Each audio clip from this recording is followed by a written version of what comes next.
kana fuura qulqulluu sadawwaqa tokko ameen. Mata dureen barruu kiyyaa dirqama ol ba'uu, dirqama ol ka'iinsaa. Egaati barsiisaan keenya barsiisaa Haayile Mikaa'ilis silas faarfattoonni waa'ee ol ba'iinsa gooftaa keenyaa bifa adda addaatiin ibsanii jiru. Maal jechuudha ol ba'iinsa jechuun? Maaliif ol ba'iinsa jedhame? Maaliif ol ba'e jedhame? Ija namaatiin ala ta'e maaliif hin jedhamne? Dhokate maaliif hin jedhamne? Deemeera maaliif hin jedhamne? Amala gooftaatiin inumaayyuu kan wal simatu ija namaatirraa dhokate kan jedhudha. Maaliif amalli waaqummaa isaa tokko kan ijaan hin mul'anne, kan ijaan hin argamne muti iddii akkas ta'e kan amala gooftaa keenyaatti dhiyaatu inumaayyuu ija namaatirraa dhokate kan jedhudha. Garuu maaliif ol ba'e jedhame? Egaa dhokate ija namaatirraa dhokate jennee akkanaa soofnee fi kaayyoon Waaqayyoo, kaayyoon waaqummaa isaa, dhufaatiin isaa maal waan hin ta'iniif dhokachuu waan hin ta'iniif.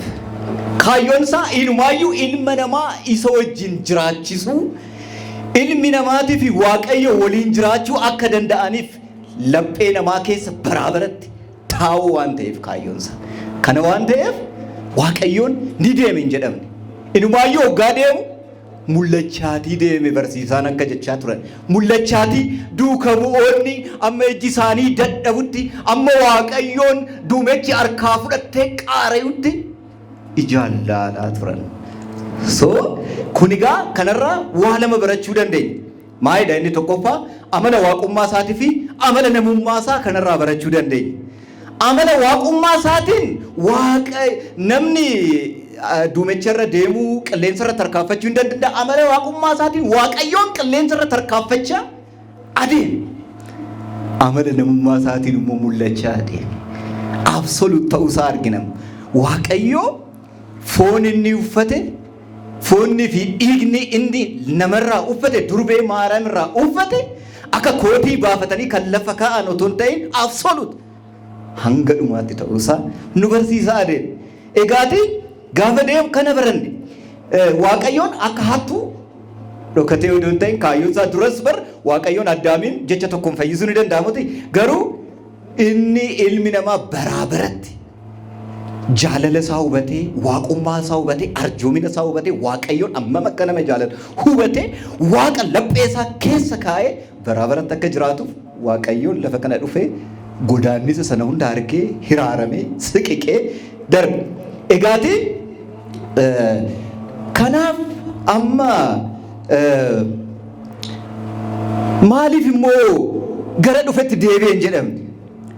Amma ija namaatirraa da'ate akka hin jenne kana maaliif immoo gara dhufetti deebi'e hin jedhamne? Maaliif Waaqni silayyuu otoo samii fi lafti hin uumamin hin jira moti abbaa isaatirraa abbaasaa abbaarraa argameera moti eddii kana ta'e gara dhufetti deebi'e maaliif hin jenne? Egaa Waaqayyoon akkas akka hin jenne akkuma silaa sana ilma namaatirraa foonsaa dhiigasaa foonsaa uffatee ilma namaatirraa dhalachuusaa ibsuudhaaf gara dhufetti deebi'e. Hin dhalate malee Waaqayyo Ariyaamirraa gara lafaatti hin dhufne. Hin dhalate.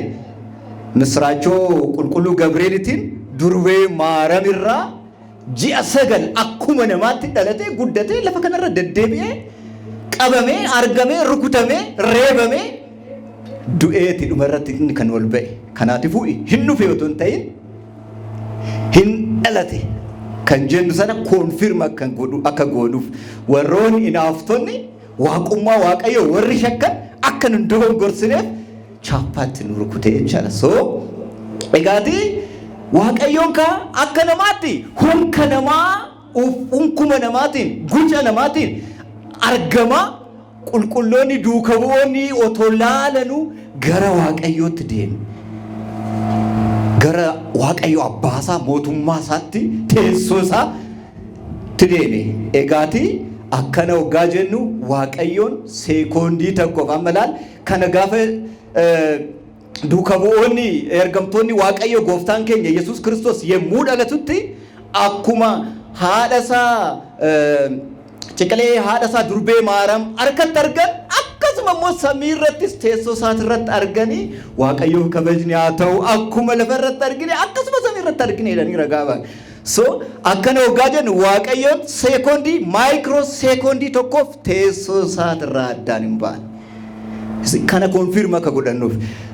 Egaati amma gaafa ijoollee warri Galiilaa duuka bu'oonni sun gooftaa keenya waaqayyo fayyisaa Yesuus Kiristoos akkanatti laalanii duumecha waggaa harkaa fudhattullee callisanii yemmuu laalan waaqayyoon ilma namaatiif gaddee maal godhee laal jaalala ilma namaatiif qabu obbolummaan isaa isa dirqisiisee maal godhe ammallee ergamoota ergee deemaa ijoollee kana jajjabeessaa jedheetu erge. Isaanoo maal jedhan?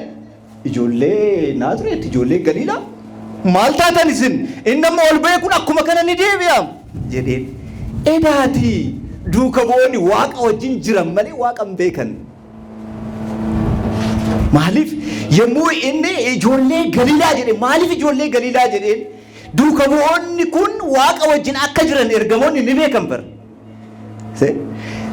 Isaan maaliif ijoollee warra Galiilaa jedhan kana qofa mootiin qulqullichi Luuqaas gooftaan keenya Yesuus Kiristoos yeroo ol ba'u jecha takkittiidhaan ol ba'iinsa isaa maaliif dubbatee ol ba'ee maaliif jedhe duumechi harkaa fudhate maaliif jedhe qulqullichi Daawit inni isa dura bara dheeraa ture akkana jedhee dubbatee ture waa'ee ol ba'iinsa isaa akka obboleewwan keenya dubbatan kana arga basbaat hobe yibbabe galato waaqayyoon galatoo fi ilillii guddaadhaan kabaja guddaadhaan ergamoonni isa galateeffachaa gara abbaasa deemeera qaari'eera ol ba'eera jedhan garuu qulqulluun Luuqaas maaliif jecha takkaan dubbate edaa waaqa wajjin jiru malee kabaja waaqaan beekan waaqa wajjin hin jiraatu malee isa wajjin hin deddeebi'an malee gadi fageessanii waa'ee waaqummaa isaan beekan. Innis kana jedhee ture maal jedheen otoo liqqaariin dura akkana jedheen isin iccitii abbaa kiyyaa isiniif ifuu hin danda'u hin beektan garuuti hafuura qulqulluun siniif ergaa ittiin deemeen booddee yemmuu sana anaaf ragaa baatu maaliif isaan waaqa beeku kaa waaqaaf ragaa ba'aa kan ture Yesuus Kiristoos abbaas ilmas hafuura qulqulluus ta'e. Egaa nu ortodoksiin kanatti namoota akkasitti kan ragaa ba'e Yesuus Kiristoos karaa Yesuusiin abbaasaa beekne anaaf ragaa baatu jedhe inni Yesuus ragaa ba'ee ture suni sirriidha kan jedhu san korfii minaa goosistuu jedheen itti naa jebbistuu jedheen isaan egaa kanaaf ka duumechi ija isaanii kan daangesseef otoo akka qulqulluu Daawit hafuura fudhatanii jiraatanii akka fedhii egaati akkana gaafa jennu qulqulloon hin qulqulloofne jechuumooti akka dogongora keessatti egaati kanarraa wanti barannu maayidha wanti guddaani otoo hafuura qulqulluu hin fudhatin yookaniif immoo akka fedhii hafuura qulqulluutti hin deebi'in waaqayyo wajjin jiraachuun tajaajila waaqayyo tajaajiluun akkasumas tasgabbii nagaa walii galtee wal dhaggeeffachuu argachuun hin danda'amu. Mana amantiitiifis kadhachuun hin danda'amu. Biyyaafis kadhachuun hin danda'amu. Milkaa'uunis hin danda'amu. Maaliif hafuurri qulqulluun jiru kan? Kanaaf bar kan arguu dadhaban waaqa. Kanaaf bar duumechi Eeliyaasin lafuma jiru taa'ee bar biyya fagootti wanta ta'u gaarri odoo isan daangessin duumechi otoo isan daangessin dheerinni lafaa otoo isan daangessin wanta achitti ta'u laalaa ture. Eelsaanis kanuma kan arge nuunillee fedhii waaqayyo ta'e odoo qulqulloofnee sadarkaa kurnaffaa saglaffaa torbaffaa kawwiinoo isaat nitsaaree malaa'ikti waan akkasiitirra otoo geenye waan dayyoo asuma teenyee Ameerikaa onlaayinii ilaaluu dandeenya waan ishiin hojjettu. Qulqullummaan kanadha. Kana argachuu hin dandeessu. So amma gaa nuti kanadha ka nuni akka fedhii waaqayyootti hafuura qulqulluun akka nu ajajutti hin jirru taanaan biyyaaf tasgabbii fiduu hin dandeenye, jaalala fiduu hin dandeenye, nagaa fiduu hin dandeenye. Arras kan nu dhibee kanadha. Namni hafuura qulqulluu wajjiniin jiru akka fedhii hafuura qulqulluutti adeemu waa hunda gochuu, waa hunda raawwachuu ni danda'ama. Kitaabni qulqulluunis kanuma nu barsiisa. Saamu'eel tokkoffaa boqonnaa tokko jalqabdanii yoo dubbistan seenaa argitu. Saamu'eel jalqabdanii Eelii, Afnii, Fiiniyaas.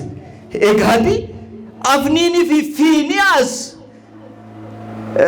Eeliin Afniinii fi Fiiniyaas hoogganuu kallattiitti deebisuu sodaatee waa'ee isaanii, dhimma isaanii, hariiroo isaanii fi Waaqayyo waliin qaban waan akkuma tasaa waan akkuma yaallee itti fakkaatee dhiiseef Waaqayyoon dheekkame. Gaafa dheekkamu dheekkamti isaa Afniinii fi Fiiniyaas irratti raawwanne.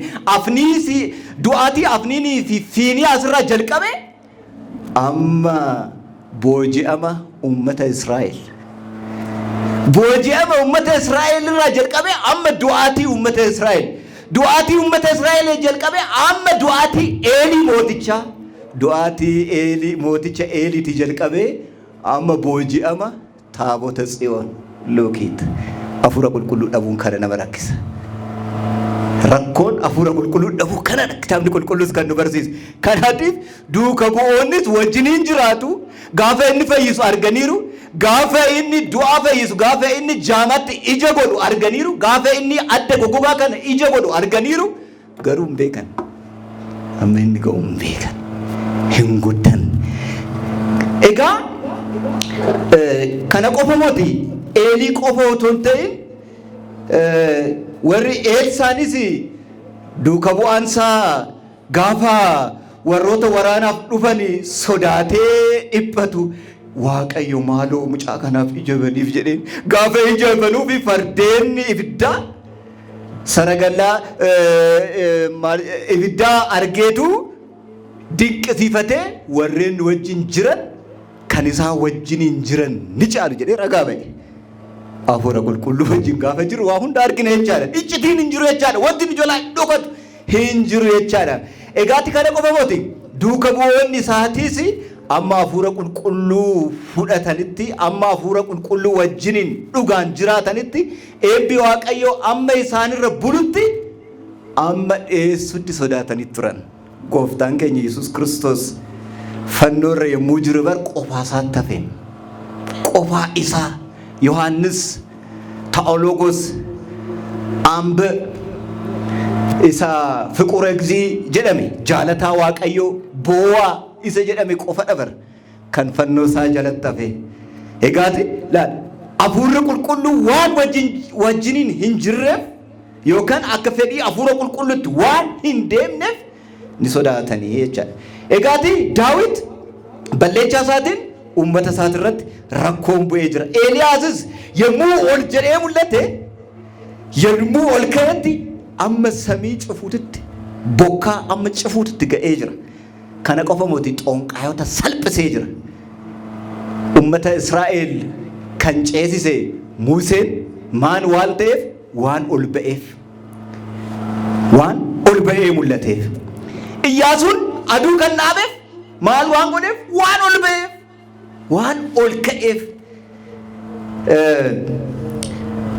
Uummanni garee Iyyaasuu hirmii nyaatinaa jedhee Iyyaasuun adaree jennaan isaan dogongoranii hirmii gaafa nyaatan hin salphatan. Uummanni Israa'el hin sodaate, hin dheeffe. Amma Iyyaasuun adda isaa cabsutti kitaaba Iyyaasuu boqonnaa 5 boqonnaa 7 gaafa dubbistan ni argitu. Egaati kanaatiif walumaa galatti ol ba'iinsa jechuun humna Waaqayyoo, ulfaatina Waaqayyoo, angafummaa Waaqayyoo, jaalala Waaqayyoo barumsa ittiin hubannudha. Egaati ortodoksii jechuun dursee beekudha. Daawitii fi Salomoon kanadha kan nu barsiisan. Qulqullichi Daawit inumaayyuu gooftaa keenya Yesuus Kiristoos kallattii baay'eedhaan waa'ee dhaloota isaa, waa'ee cuuphaa isaa, waa'ee fannoo isaa, akkasumas immoo waa'ee ol ba'iinsa isaa jechoota adda addaatiin ibsa. jechoota adda addaatiin inumaayyuu jecha inni itti fayyadame minda konkii bahar zagoyeeki waanta ni Yordaanos zagaa dure adbaar anfaraatu kama haraagit maaltaatan yaa galaana anduubatti dheessite atiyoo Yordaanos anduubatti deefte isinoo qarreewwan kan utaatan kan qurbisa maaltaataniiti maal argitaniiti jedhee waa'ee cuuphaa Waaqayyoo dubbate.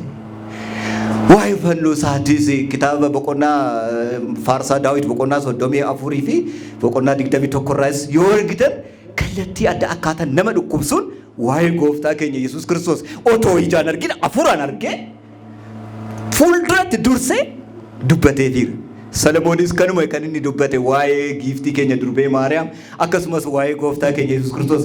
Ortodoksii jechuun dursee beekaa jechuudha. Dursaa beekaa. Ortodoksii jechuun tilmaamadha. Wanta dhufu, wanta ta'uu danda'u, wanta uummata irratti, wanta mana amantii irratti ga'u tilmaamadha. Ortodoksiin dammaqaadha. An dammaqsamu odoon ta'in ortodoksiin inumaayyuu dammaqaadha. Ortodoksiin hoogganaadha. Egaati kiristaanummaa an jedhu gara kanatti fudhachaa jira. Ortodoksiin injifataadha. Saamsoonii fi Daawit, Saamsoon nam tokkittiin namoota meeqa kan inni mo'ate.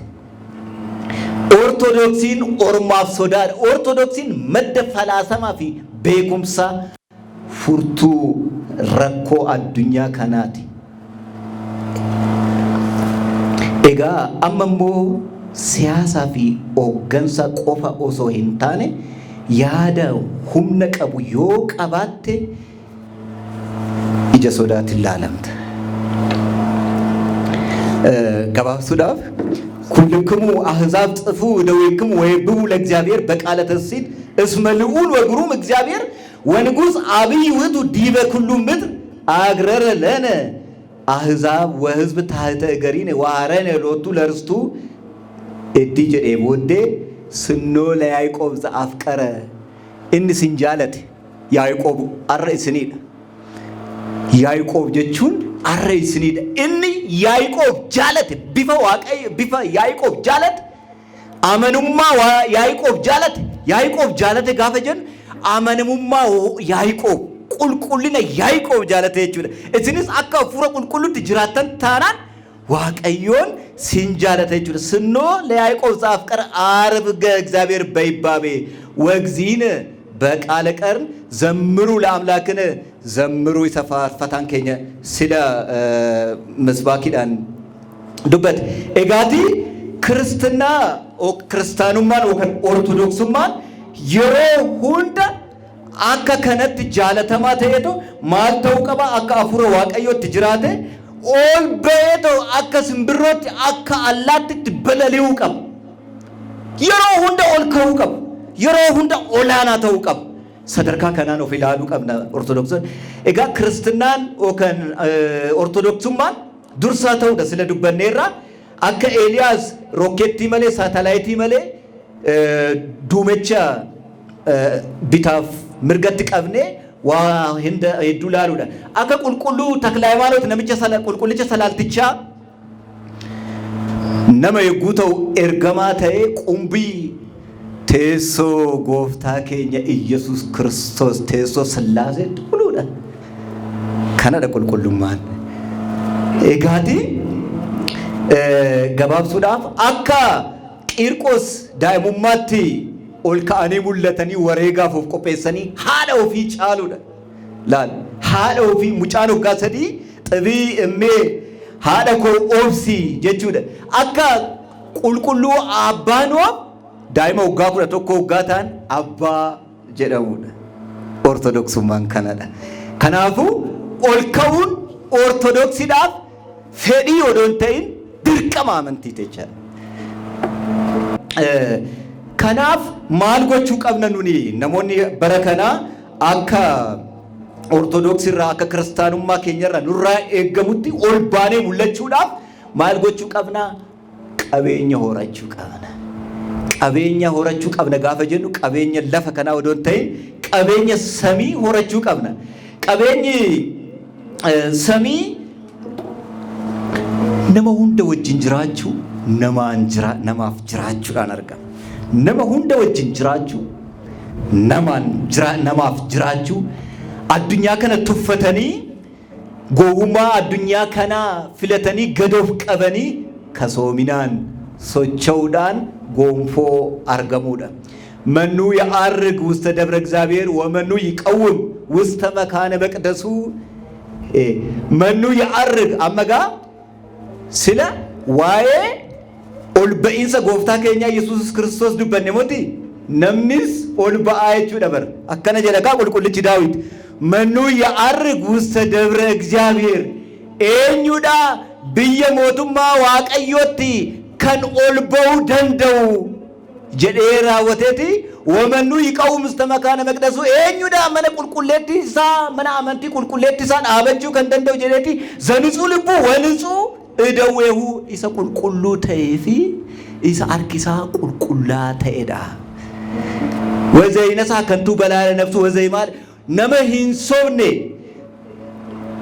ኢሰዳ ፋርሳ በቆና ድግደሚሰዲ ፋርሳ በቆና ኩዳፉረት ከነኒ አርገታን ከነደ ከነ የጎተን ማልጎተን ቻላ ኦልበው ደንደስ ኦልካው ደንደስ ጋፎ ኦልካተን ዋሁን ደቤጉ ደንደስ ዋሁን ደጎቹ ደንደስ ከለት ካዮ ከሰኒን ምልካይና አርገቹ ደንደስ አልቦ ነገር ወአልቦ ነቢብ ዘሰማ ቃሎሙ ወውስተ ኩሉ ምድር ወፃ ነገሮሙ ኦማ ዋንሳን ዱበተኒን ነጋምኔ ዋን ተከ hindubbane jecha takkarre hindubbane garuutimmo olbaani mullatani sagalensani maqansani kabajnisani amma andara lafatti ballate mullatera qulqullotan jedham qulqullu daawit jedha la isanu man dubbanne garu qulqullaani jiru akka fedhi waaqayyotti deemani jiru kanaaf maal godhe waayensani hamma andara lafatti amma addunyaatti olba'ee mullatera ክርስቲያኑማን አፍ ኦልበውን ድርቀመ ይችላል ወስታ በጻና ቢበም ውስተ ጻይ ሲመጽላሉት ውህቱሰ ከመመራዊ ዘይወ ኤጋቲ ማልጎሬ ኤዲ ኦልባኒ ሙለተኒ ፎንዴ ዋቀዮ ማልጎሬ ዱንኳነሳ ለጴሳ ንረት ዳበቴ ዱንኳን ዋቀዮ ለጴ ከሰን ረጅራ ከነካ ክርስቲያኑማን ዱንኳን ዋቀዮ ለጴ ከኘራ ዳበቹ ቀበ ዱንኳን ዋቀዮ ተጃጅለው ዱንኳን ዋቀዮ እትከበጀው ለጴ ከኘራ ጅራቹ ቀበ ጋበሰነ ምስሮን ከራ ባህቲን ከራ ከኛን አድኛ ዳፍ ሙለታ ከናቲፍ ክርስቲያኑማን ኦልባኒ አካ አላትት በለሊውን ክርስቲያኑማን ኦልባኒ ኦልካኒ ሙለጭ ድርቀም ኦልካኒ ሙለጭው ነው ኤጋቲ ገባብሱዳፍ ወልዱብስቲ ከለቲ ከናን ጋፎ አፉሮ ቁልቁሉ ወጅኒን ወልዱብሳ አዴመን በሬዳ ሚለጋ ሙለቻ ዱንኳና ምስሮ ታአ ምስሮ ጎፍታ ከኛ ኢየሱስ ክርስቶስ ዱንኳና ምስሮ ጎፍታ ታአ አዴመማ አዱኛ ሁንዳፍ አብዲታና ይቻለ ኦፍ ብቻፍ ሞት ኢትዮጵያ አፍ ቆፈሞት ኦሮሚያ አፍ ቆፈሞት አዱኛ መራፍ ይፈታና ሙለና ይቻለ ህጉ ለእግዚአብሔር ንጹህ ኤጋቲ ላላ ከናርገቹ ዳፍ ማልጎቹ ቀብና ተኮፋ አከቁልቁልች ዳዊት ዩኒቨርሲቲ ጀቸ ዋቀዮ አቦሚ ዋቀዮ ኢሳ ነፍሴ ከኛ ልቡ ከኛ ገመቺሱ ኦፊት ፍዳቹ አቦመሙ ኤጉ ቀብና ሰገሌ ዋቀዮ ኢሳ ዳይመን መቃ ዋቀዮ ኢሳ ዳይመን ቤካቦን ስሙ እግዚአብሔር እሙን ወያጠብብ ህፃናት መቃሳ ኢሳ ዳይመን ቤክቶታ ኦጌሶተ ጎዱ ጃለቹ ከበጁ ቀበቹ ቀብና ይቻል ኩነኔው ለእግዚአብሔር ርቱ ያስተፈስ ልብ ሙርቲ ኢሳ ልቡ ነማ ገመቺስ እትአመኑ ኢሰተ አመኑ ኢሳ አብደቹ ቀብና ትእዛዙ ለእግዚአብሔር ብሩ ወያበር አይንተ አጀጀ ዋቀዮ ኢሳ ለጴ ነማ ኢብሱ ፍዳቹ ቀብና ሶዳ ዋቀዮ ወጅ ከሰ ጅራቹ ቀብና ጋፈ ከነ ጎኔ akka sagalee waaqayyoo isa akka warqii akka aannanii fi akka dammaatti mi'aawu ofitti qabannee isaan tajaajilamne akka fedhii waaqayyootti deemuu dandeenya. Dhumarratti egaatii ol ba'iinsa jechuun fayyuudhaafis baay'achuudhaafis ol ba'anii mul'achuu fedhii odoo hin ta'in dirqama ta'uusaa hubannee kallattii kanaan barumsi ol ba'iinsaa barumsa ol ka'uu ilma namaa ol ka'uu kiristaanummaa godhannee kallattii ogummaa kana barannee sagantaa ittiin deemnudha kan nu barsiise waaqayyo galatu.